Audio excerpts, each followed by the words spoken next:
You guys, this right here is the cutest red rose ribbon. We're going to mix that with black for drama. And what we need to do is I want to cut these tails at 20 inches, nice and dramatic. So I'll measure out to 20 and then I'm going to twist that right in my bow maker. While I hold this with my right hand tight, I'm going to make another loop over here. And we're going to go at 6 inches. And I'm going to twist and do 6 inches here on the right. We're going to do 3 loops in the background. This gorgeous pinstripe is one of my favorite ribbons.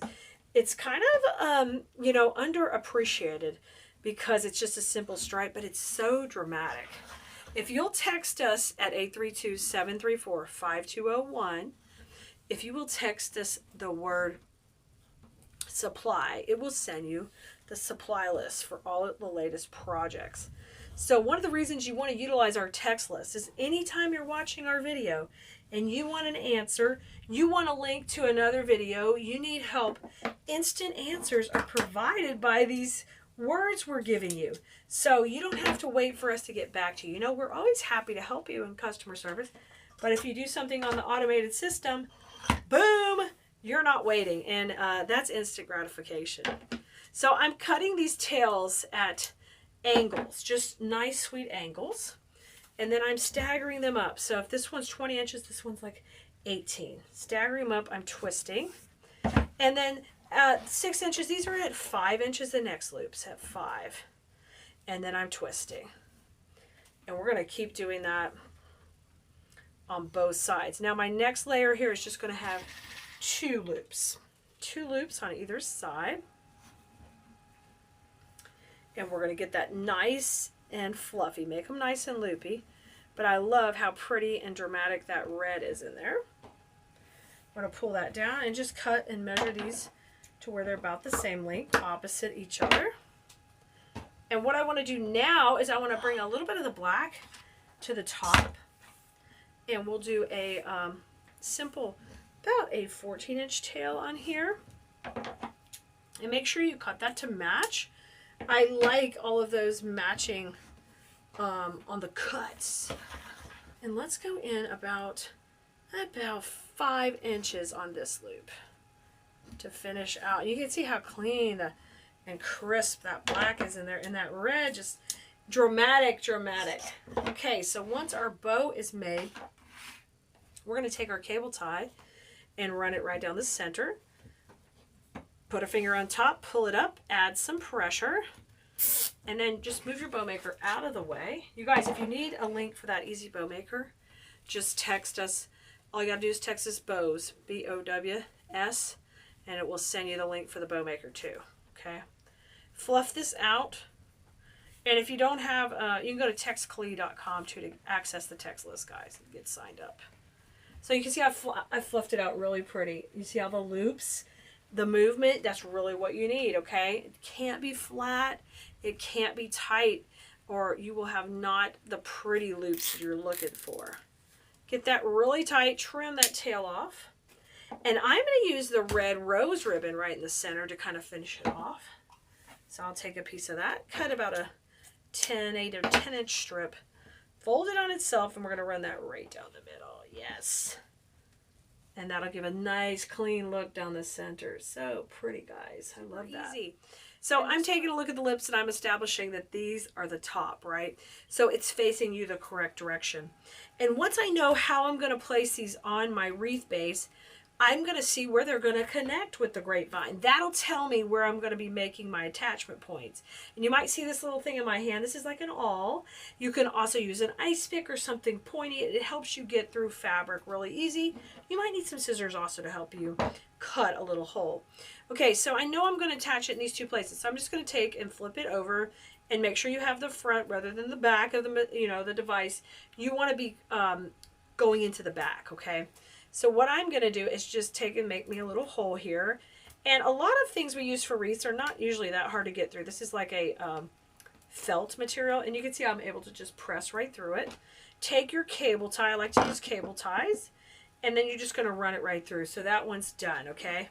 We pierced it, baby. You've just been pierced. Sorry. Maybe, it's in trend. We're piercing the edges of the lips now. We're doing something different. We're starting a whole new trend. These piercings are going to be hidden. This is not really very heavy, so it's really easy just to pop those in, and these will hold it in place.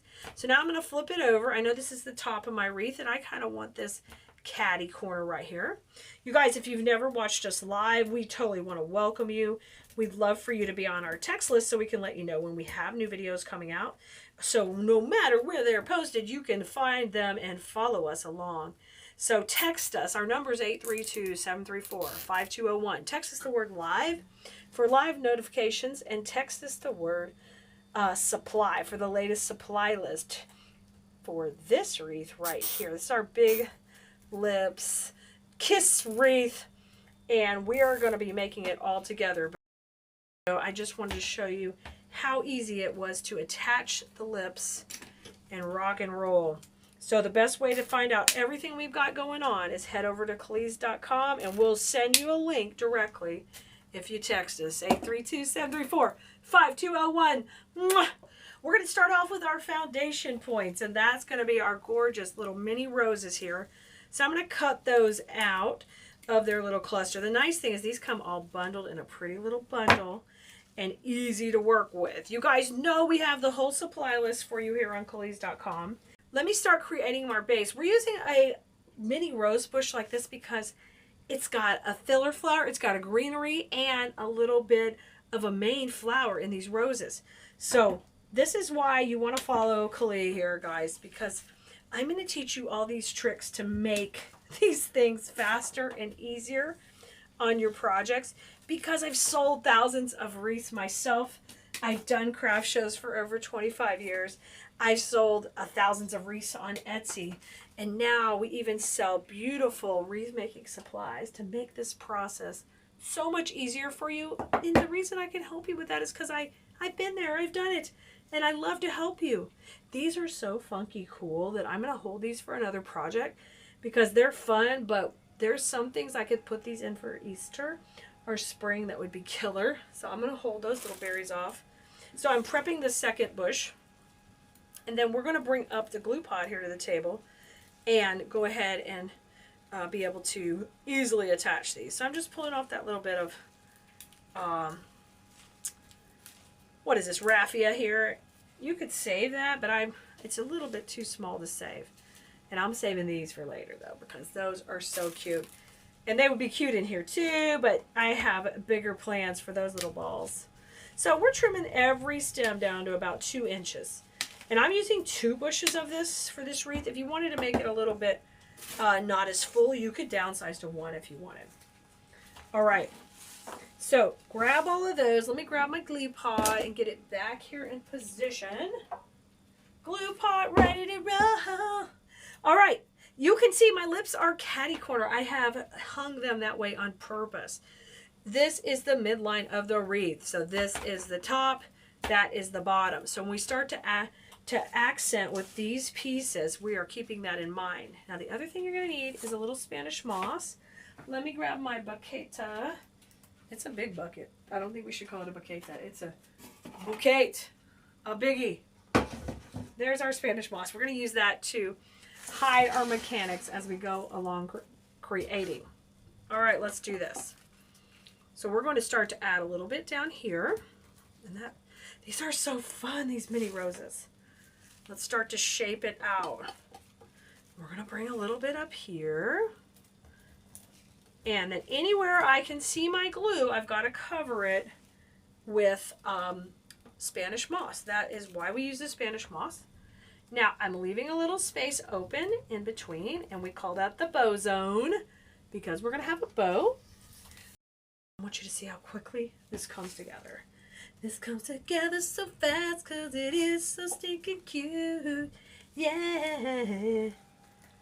And I love these big old lips. I've had more fun making them kiss the camera. It has been so much fun. On our trip to market, I am going to look for more props like this that I can make do crazy things to the camera. All right. We've got a little bit of spacing down there. We got 2 going to the left, 2 going to the right. Now we're going to come up here to the top and have some fun too, because of course we need to. And then watch that greenery. If it's going the wrong way, I want to take a second to manipulate it and get it going behind. I love that long leaf eucalyptus. So I definitely want to make sure I'm using it. Now up here, I'm tightening up the transition point. That's where things meet.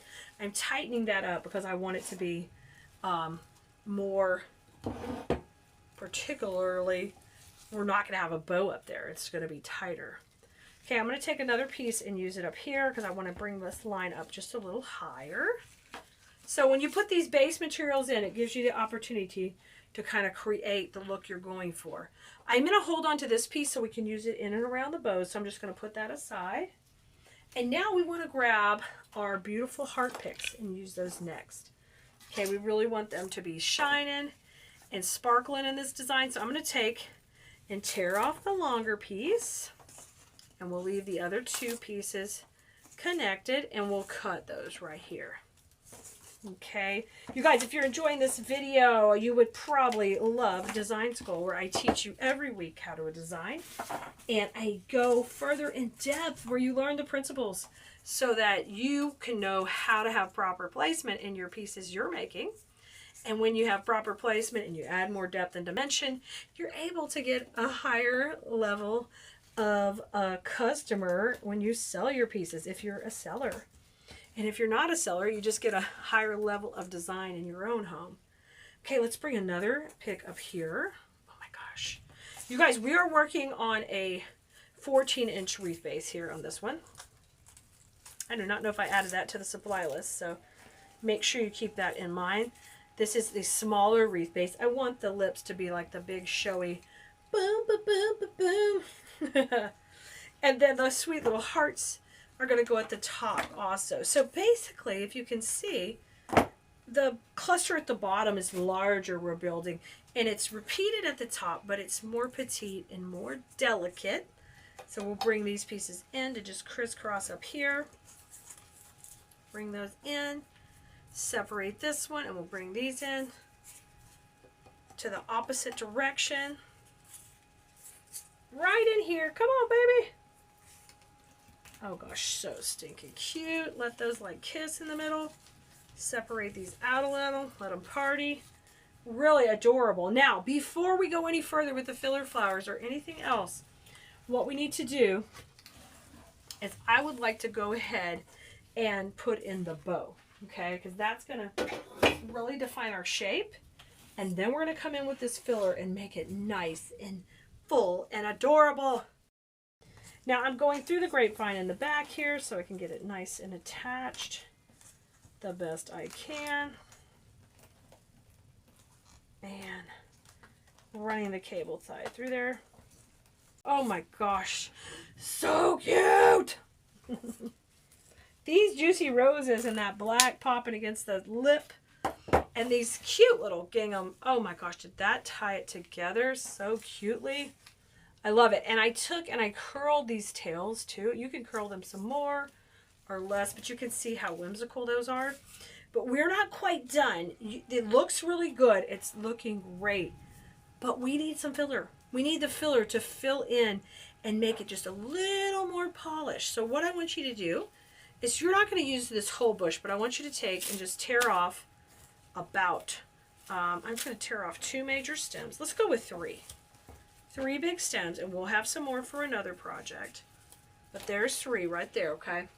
I like to tear. It's easier on your hands.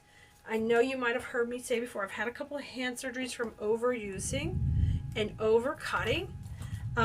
So that's why you'll see me tear. I think it's safer.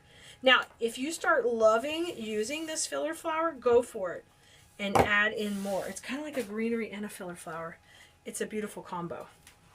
Okay, I'm going to take a couple of the bigger pieces, and we're going to use these right in here, and I'm going to tuck it just right next to where my cute little hearts are. Okay, one more on this side. And these function like a twig and a grass, and they just give it that little kick. So pull those knickers up, slide it right under there. Okay, now I'm going to use a third bigger cluster to come right up here and just cross this corner of this lip. So I'm framing out this bow. Isn't that pretty when we put that in there? Oh, look at that. That's so stinking cute. I love it. I love it, guys. Now, let's put a little bit more at the top. So let me grab a couple more pieces. I should have known I'd want a little more, you know. I'm never happy. Oh, we have a storm rolling in. You might hear that. We've got like a rumbler going on. So this time I'm going to layer a little bit more on top of the clusters we have going here. So it kind of covers those hearts just slightly. Let's trim this one down a little.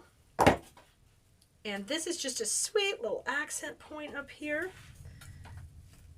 The reason I didn't do a second bow is because I think the first bow is able to just be dramatic down there. Really dramatic and really, really pretty. I love her.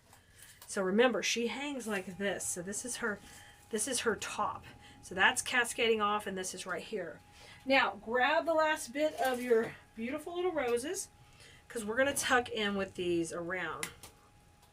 I'm going to trim the eucalyptus off and cut these into like 3 little clusters. I'm going to use this little piece in here to go right here at the top. This is all detail work, and you do your detail work at the end so you can make sure you give your piece this finished little look. Tuck those in, make sure they're going the right way. Now a couple little roses in here between the hearts. And then I'm going to want to put a little Spanish moss. I love adding just a little bit of Spanish moss between things, like pumpkins or watermelons or any kind of any balls, anything that's touching in your work.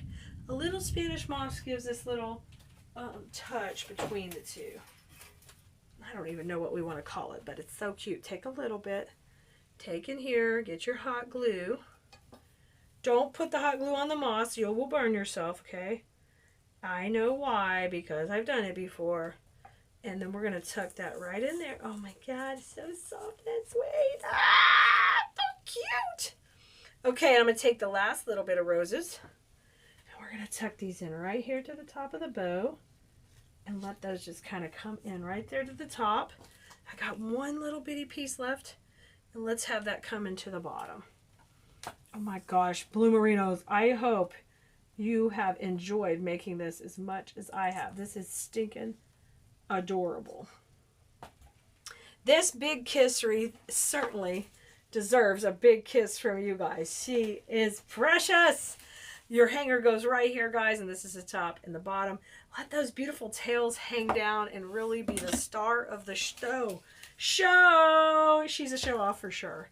Thanks for being here, y'all. I'll see you next time we're live. Don't forget to get on the text list, 832-734-5201.